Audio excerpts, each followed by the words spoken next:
আমরা নবী করিম সাল্লাল্লাহু আলাইহি সাল্লামের হাদিস অনুযায়ী আমল করি, সেটা কোরআনেই আল্লাহ তাআলা আমাদেরকে আমল করতে বলেছেন। আল্লাহ বলেছেন, মা আতাকুমুর রাসূলু ফাখুযুহু ওয়া মা নাহাকুম আনহু ফান্তাহু, তোমাদেরকে রাসূল যা দিয়েছেন সেটাকে আঁকড়ে ধরো। আল্লাহ কোরআনে বলেছেন, আতিউল্লাহ ওয়া আতিউর, তোমরা আল্লাহর আনুগত্য করো এবং রাসূলের। কোরআনে যত জায়গায় আল্লাহ তার আনুগত্যের কথা বলেছেন, সব জায়গায় রাসূল আনুগত্যের কথাও বলেছেন। সুবহানাল্লাহ। এখান থেকে বোঝা গেল যে নবী করিম সাল্লাল্লাহু আলাইহি সাল্লামের আদেশ নিষেধ মানাটা সেটা কোরআনেরই নির্দেশ। এবং কোরআনে কারীম আল্লাহ বলেছেন, হে রাসূল, আপনার প্রতি এই জিকির, এই কোরআন নাজিল করা হয়েছে লিতুবাইয়িনা লাহুম মা নুযিলা ইলাইহিম, যেন মানুষদের সামনে আপনার কাছে যা নাজিল হয়েছে সেটা যেন আপনি ব্যাখ্যা করে দিতে পারেন। এই জন্য কোরআনের ব্যাখ্যা নবী সাল্লাল্লাহু আলাইহি সাল্লামকে করার দায়িত্ব আল্লাহ তাআলা দিয়েছেন। সেটা যদি কেউ না মানে তাহলে কোরআনকে অস্বীকার করা হবে। ঠিক না ঠিক ভাইরা আমার? কোরআনে কারীমে আল্লাহ তাআলা বলেছেন যে মাইয়ুতি'আর রাসূল ফাকাদ আতা আল্লাহ, নাকি আয়াতটা কি?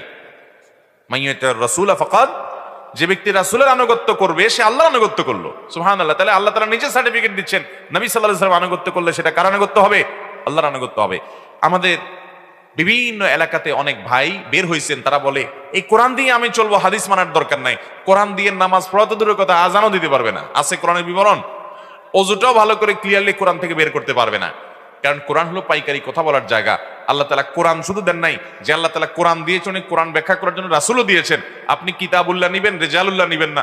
কিতাব নিবেন কিন্তু আল্লাহ রাসূলেরটা নিবেন না, আপনি কখনো মুসলমান হতে পারবেন।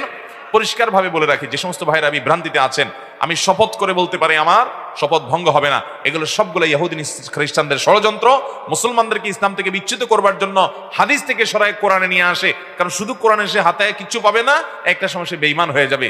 এই ভয়ঙ্কর ষড়যন্ত্র থেকে আল্লাহ আমাদেরকে বেঁচে থাকার তৌফিক দান করুন।